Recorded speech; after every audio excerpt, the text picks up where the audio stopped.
কষ্ট পেয়েছে না? তাকে একা ছেড়ে দেওয়াই ভালো। তুমি যে কি করবে? আর মেয়েটা তোমার কি হয়? ও আমার বেস্ট ফ্রেন্ড। আপনার সাথে দেখা করতে নিয়ে এসেছিলাম, কিন্তু কোথা থেকে কি হয়ে গেল। মেঘ তানিয়ার হাত নিজের হাতের মুঠোয় নিয়ে বলল, মন খারাপ করো না। আমি শালিকার সাথে অন্য একদিন আলাপ করব, আর আমার ভাইয়ার হয়েও সরি বলে দেব। Happy madam?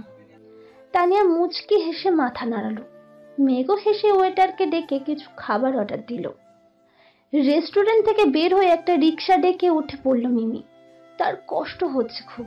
তার বাবার দেওয়া চেনটা সে কাইফের হাতে তুলে দিয়ে আসলো। না চাইতেও চোখ থেকে অশ্রু গড়িয়ে পড়েছে। আজ বাবা থাকলে নিশ্চয়ই এমনটা হতো না। বাবা নেই বলেই তো সে কত অসহায়। টিউশনি করিয়ে সংসার চালাতে হয়। ছোট বোনটাও টিউশনি করিয়ে নিজের পড়ালেখার খরচ চালায়।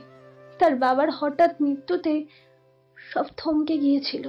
আত্মীয় স্বজন কেউই সাহায্যের হাত বাড়িয়ে দেয়নি। মিমি নিজে সংসারের হাল ধরলো, সাথে তার বাবার রেখে যাওয়া কিছু টাকায় তারা জীবন চালিয়ে যেতে সক্ষম হলো। ভালো মানুষের মুখোশ পরা আত্মীয়দের আসল রূপ তারা দেখেছে। এখন তারা কাউকে বিশ্বাস করে না, কারোর ওপর নির্ভর করে না। মিমি মনে মনে ভেবে নিল যে সে চাকরি খুঁজবে এবং সংসারের ঢাল হয়ে দাঁড়াবে। বোনকেও সে কষ্ট থেকে মুক্ত করবে। সবেমাত্র ইন্টার ফার্স্ট ইয়ারে পড়ে তার বোন। নিশ্চয়ই তার খুব কষ্ট হয়। মিমি আকাশের দিকে তাকিয়ে দীর্ঘশ্বাস ফেলল। বাড়ির সামনে নেমে সে ভাড়া মিটিয়ে বাড়ির মধ্যে প্রবেশ করলো। অন্যায় ভালো করে চোখ মুছে নিয়ে দরজায় নক করলো। মিমির মা, মিসেস মুক্তা দরজা খুলে দিলেন। মিমি প্রবেশ করে বলল, ওষুধ লাগাতে পেরেছো মা? মিসেস মুক্তা হতাশ হয়ে বললেন, সে ক্ষমতা কি আমার আছে? তুই যে দেখ কিছু করতে পারিস কিনা। মিমি ব্যাগটা সোফায় রেখে রিহার কাছে গেল। রুমে গিয়ে দেখলো রিয়া চোখ বন্ধ করে শুয়ে আছে। মিমি কাছে গিয়ে তাকে ডাকলো, রিহু। রিহা চোখ মেলে তাকালো। মিমি ফার্স্ট এড বক্স এনে রিহার পাশে বসে বলল, কিভাবে পড়ে গেলি? আর ব্যথা পেয়েছিস তো ঔষধ লাগাসনি কেন? আপু, ওষুধ লাগালে খুব চলে। চুপ! ঔষধ না লাগালে ব্যথা কমবে না, আরো বাড়বে। আমি আস্তে করে লাগিয়ে দিচ্ছি। মিমি খুব যত্ন সহকারে রিহার কাটা জায়গায় ওষুধ লাগিয়ে দিল। অতঃপর বলল, এবার বল, কিভাবে পড়ে গেলি? আপু, আমি রাস্তার এক পাশ দিয়ে হেঁটে যাচ্ছিলাম, হঠাৎ একটা সাইকেল এসে ধাক্কা দিল। আমি ওর টাল সামলাতে না পেরে ধপাস করে পড়ে গেলাম। মিমি রিহার কথা বলার ধরন দেখে হালকা হেসে মাথায় হাত বুলিয়ে দিয়ে বলল, আজ এরপর থেকে আরো সাবধানে চলাফেরা করবি। এখন বিশ্রাম কর। আচ্ছা। মিমি রুম থেকে বের হয়ে মায়ের সামনে পড়ল। মিসেস মুক্তার চোখ গেল মিমির গালে, লাল হয়ে আছে। তিনি এগিয়ে এসে মিমির গালে হাত রেখে বললেন, এখানে কি হয়েছে? এমন লাল হয়ে আছে কেন? মিমি হকচকিয়ে আমতা আমতা করে বলল, বাইরে প্রচুর রোদ মা, তাই হয়তো লাল হয়ে আছে। মিসেস মুক্তার কথাটা বিশ্বাসযোগ্য মনে হলো না। তিনি মিমির গলার দিকে তাকিয়ে দেখলেন তার বাবার দেওয়া চেনটা নেই। তিনি অবাক হলেন। মিমি তার বাবার দেওয়া চেন কখনো কাছছাড়া করেনি।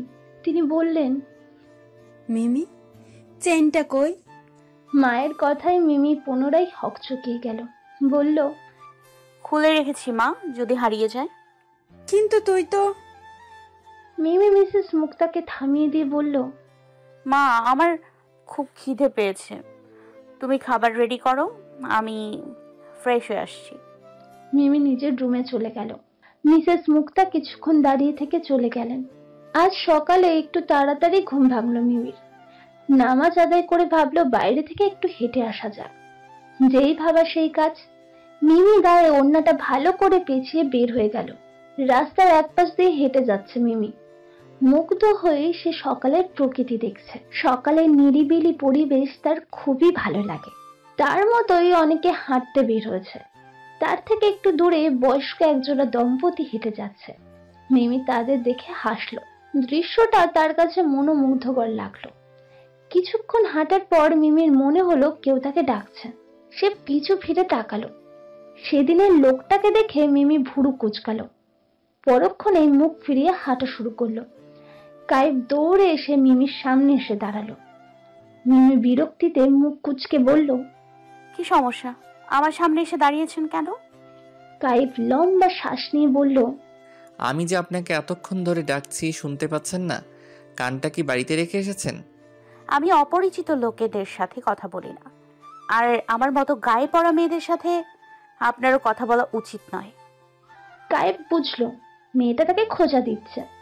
সেদিনের জন্য কাইফ অনুশোচনায় ভুগছে, তাই অনেক দিন ধরে তাকে সরি বলবে বলে ঠিক করেছে। যে সরি শব্দ কাইফ খানের ডিকশনারিতে নেই। এমনকি মিমির সম্পর্কে জানার জন্য সে তানিয়ার সাথে যোগাযোগ করেছে। এখন মিমির কথা শুনে রাগছটা কাইফের সব এলোমেলো হয়ে যাচ্ছে। সে ধমকে উঠে বলল, এই মেয়ে আজে বাজে কথা বলছেন কেন? আমি কিছু বলতে এসেছিলাম। কিন্তু আমি শুনতে ইচ্ছুক নই। বড়লোকের ছেলেদের সাথে আমি খুব কম কথা বলি। বলেই মিমি হাঁটা ধরলো। কাইফের মাথা গরম হয়ে গেল। এই মেয়ে তো খুবই বেয়াদব, কিভাবে মুখের উপর কথা বলে চলে গেল। কাইফ জোরে জোরে শ্বাস নিয়ে দৌড়াতে লাগলো। আজ জগিং করতে এসে মিমির সাথে হঠাৎ করে দেখা হয়ে যাওয়ায় সে ভেবেছিল সরি বলবে, কিন্তু এখন সে চিন্তা সম্পূর্ণ মাথা থেকে বাদ দিয়ে দিল। এই বেয়াদব মেয়েকে সে কখনো সরি বলবে না, কথাই বলবে না। আর সরি তো দূরে থাক। সে গাড়ির কাছে গিয়ে গাড়িতে বসে বাড়ির দিকে অগ্রসর হলো। সে গাড়ি নিয়ে মিমিদের এলাকায় এসেছিল। তানিয়ার কাছ থেকে সকল তথ্য সংগ্রহ করেছে সে। আফসোস মিমিকে চেনটা ফেরত দেওয়া হলো না। হ্যালো, এই মিমু, সরি ইয়ার। কি আশ্চর্য, সরি বলছিস কেন বারবার? তুই আবার কি করলি? না মানে সেদিন তোকে অপমানিত হতে হলো না, সব আমার জন্য। সরি। কি আবোল তাবোল বলছিস? তোর দোষ কেন হবে? ভুল আমারই ছিল। না মানে আসলে ওই লোকটা না, মেঘের বড় ভাই কাইফ খান। মিমি বিস্ফোরিত কণ্ঠে বলল, কি? হ্যাঁ রে, বিশ্বাস কর, উনি ইচ্ছে করে করেননি। রাগচটা মানুষ তো, আগে থেকেই রেগেছিল। সেই রাগ তোর ওপর ঝেড়ে দিয়েছে। মেঘ বলেছে তোর সাথে দেখা হলে ওর ভাইয়ের হয়ে সরি বলবে।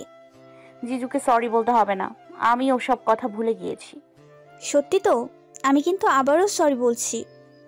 এবার কিন্তু তুই মার খাবি। ফোন রাখ আর জিজুর সাথে প্রেমালাপ কর, পাজি মেয়ে।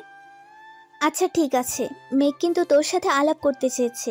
খুব শীঘ্রই দেখা করিয়ে দেব। ওকে দিস, এখন রাখছি, বাই। বাই। তানিয়া কল কেটে দিল। মিমিকে সে কাইফ সম্পর্কে কিছুই বলল না। কাইফ যে তার কাছ থেকে মিমির সকল তথ্য সংগ্রহ করেছে। মেঘের বড় ভাই বলে তানিয়া না বলতে পারেনি, গড়গড় করে সব বলে দিয়েছে। কাইফ তাকে এও বলেছে সে যেন মিমিকে কিচ্ছু না বলে। তানিয়া ভেবেছিল মিমি তার উপর রাগ করে থাকবে, কিন্তু মিমির কথা শুনে সে স্বস্তি বোধ করেছে। ভার্সিটি শেষে মিমি আর তানিয়া দেখলো মেঘ দাঁড়িয়ে আছে। সে তানিয়াকে দেখে হাত নাড়ালো। তানিয়া জোরপূর্বক হেসে হাত নাড়ায়। দাঁতে দাঁত চেপে মিমির কানে কানে বলল, দেখেছিস ব্যাটা কেমন আমার পেছনে পড়ে আছে? ভার্সিটিতেও চলে এসেছে। ইচ্ছে করে ইট ছুঁড়ে 24 পাটির দাঁত ফেলে দেই, লুচ্চা একটা।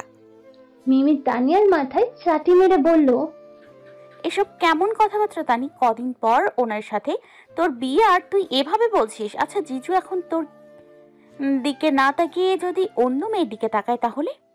তানিয়া চোখ বড় বড় করে বলল, ব্যাটার চোখ তুলে আমি মার্বেল খেলবো, একবার তাকিয়ে দেখুক শুধু। মিমি খিলখিল করে হেসে উঠল। তানিয়া পারেও বটে, ভাবতে এমন করে যে মেঘকে তার দু চোখে সহ্য হয় না, অথচ অন্য মেয়েদের দিকে তাকালে তার চোখ তুলে নেবে বলেছে। তানিয়া মিমির হাসি দেখে মুখ কোমড়া করে বলল, হাসবি না একদম, চল তো দেখি কি করতে এসেছে।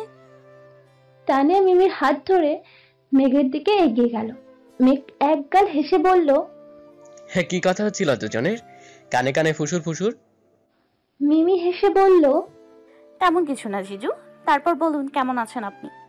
তোমার বান্ধবীকে ছেড়ে আমি একদমই ভালো নেই শালিকা। যেদিন বউ করে নিজের ঘরে তুলতে পারবো সেদিন থেকেই ভালো থাকবো। মেঘের কথা শুনে তানিয়া লজ্জায় পড়ে গেল। মিমি মিটি মিটি হেসে তানিয়াকে খোঁচা দিল। মেঘ আবার বলল, তুমি কেমন আছো? আমি একদম ফার্স্ট ক্লাস আছি। সেদিন আমার ভাইয়া যা করেছে তার জন্য আমি সরি শালিকা, প্লিজ তুমি কিছু মনে করো না। মিমি ব্যস্ত হয়ে পড়ল। আরে জিজু সরি বলবেন না প্লিজ, আমি ওসব ভুলে গিয়েছি। তাছাড়া আমারই দোষ ছিল। মেঘ স্বস্তির নিঃশ্বাস ফেলে বলল, তুমি আমাকে বাঁচালে গো শালিকা। শালিকার রেগে মানে বউ রেগে, তুমি রেগে নেই তার মানে বউ রেগে নেই। মিমি হাসলো। নিঃসন্দেহে মেঘ একজন চমৎকার মানুষ। তানিয়া মেঘকে রাগ দেখিয়ে বলল, এত বউ বউ করছেন কেন? বউ হয়নি এখনো আপনার। মেঘ চোখ টিপ দিয়ে বলল, হওনি, কিন্তু হতে আর কতক্ষণ, তাই আগে থেকেই বলে প্র্যাকটিস করছি। তানিয়া মুখ বাঁকালো। মেঘ মিমির দিকে তাকিয়ে বলল, চলো তাহলে শালিকা কোথাও থেকে ঘুরে আসি। মিমি নাকচ করে বলল, সরি জিজু, আমি যেতে পারবো না। আমাকে একটা বাচ্চাকে পড়াতে যেতে হবে। আজ থেকেই শুরু করব, না গেলে সমস্যা হয়ে যাবে। আপনি তানিকে নিয়ে যান, আমি অন্য দিন যাব। ওকে, তুমি যখন যেতে পারবে না তখন আর কি করার। তানিয়া চলো তাহলে আমরা যাই। তানিয়া মিমির দিকে তাকিয়ে বলল, সাবধানে যাবে কিন্তু, হ্যাঁ। মিমি মুচকি হেসে মাথা নাড়ায়। মেঘ বিদায় নিয়ে তানিয়াকে নিয়ে গাড়িতে করে চলে যায়। মিমিও রিক্সা ধরে নতুন টিউশনের উদ্দেশ্যে রওনা দেয়। 5 তলা বিল্ডিং এর সামনে দাঁড়িয়ে আছে মিমি। সে ঠিকানায় আরেকবার চোখ বুলিয়ে নিল। দারোয়ান মিমিকে জিজ্ঞেস করলেন, আপনি কার সাথে দেখা করতে এসেছেন? দারোয়ানের কথায় মিমি চোখ তুলে তাকালো। বয়স্ক একজন লোক দাঁড়িয়ে আছে। মিমি বলল, আমি 3 তলার একটা বাচ্চাকে পড়াতে এসেছি চাচা। বাচ্চার মায়ের নাম ঈশানী। দারোয়ান বোধহয় চিনলেন। তিনি বললেন, আপনি এখানে দাঁড়ান, আমি শুনে আসছি। মিমি মাথা দোলালো। আশেপাশে দেখতে লাগলো। এই বিল্ডিং এর পাশে আরো বিল্ডিং আছে। এখানে নিশ্চয়ই ভালো পরিবারের লোকজন থাকে। তার ভাবনার মাঝে দারোয়ান ফিরে হাসলেন। হেসে বললেন, ঈশানী ম্যাডাম আপনাকে উপরে যেতে বলেছে।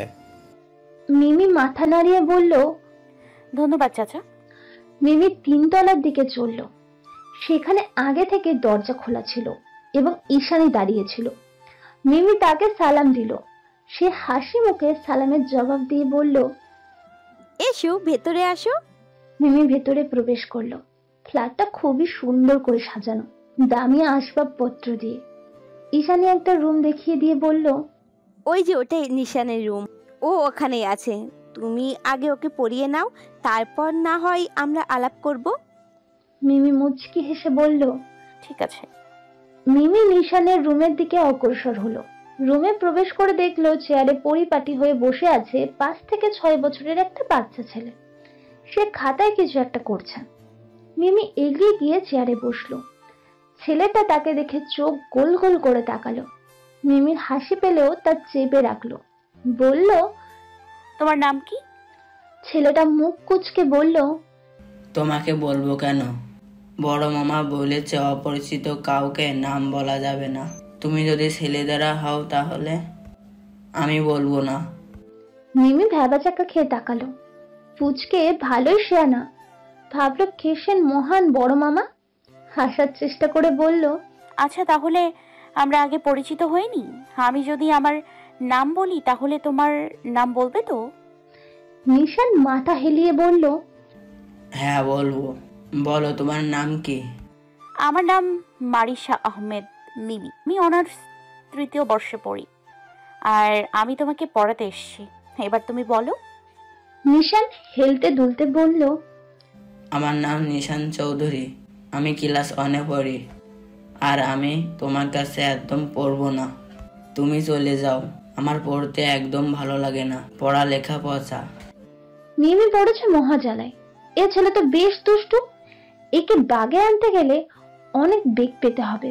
মিমিকে ঠান্ডা মাথায় এগিয়ে যেতে হবে। সে ফোঁস করে শ্বাস ফেলে বলল, আচ্ছা পড়তে হবে না, আমরা গল্প করব, খেলবো, ছবি আঁকবো, ঠিক আছে? তাহলে তুমি থাকতে পারো। আগে যে কাকুটা আসতো সে একদম ভালো না, শুধু আমাকে পড়তে বলতো। আচ্ছা আমি তোমাকে কি বলে ডাকবো? তোমার যেটা ইচ্ছে সেটা বলে ডাকো, আমার কোনো সমস্যা নেই। নিশান গভীরভাবে কিছু ভাবার ভঙ্গি করে বলল, তুমি না দেখতে একদম মিষ্টির মতো। আমি তোমাকে রসমালাই বলে ডাকবো। রসমালাই আমার খুব ভালো লাগে। বড় মামা আমাকে এনে দেয় সব সময়, ছোট মামাও দেয়। মিমির চোখ যেন বেরিয়ে আসবে। সে মিষ্টির মতো দেখতে। এই ছেলে বলে কি? জীবনে প্রথম সে এমন কথা শুনলো। মিমি নিজেকে সামলে মুচকি হেসে সম্মতি দিল। সে নিশানকে আর পড়ার কথা বলল না, বিভিন্ন গল্প বলল, খাতায় ছবি এঁকে দিল। নিশানও খুব খুশি হলো। সময় শেষে নিশান দৌড়ে মায়ের কাছে চলে গেল। মিমিও পেছন পেছন বের হয়ে আসলো। নিশা নিশানির কোলে উঠে বলল,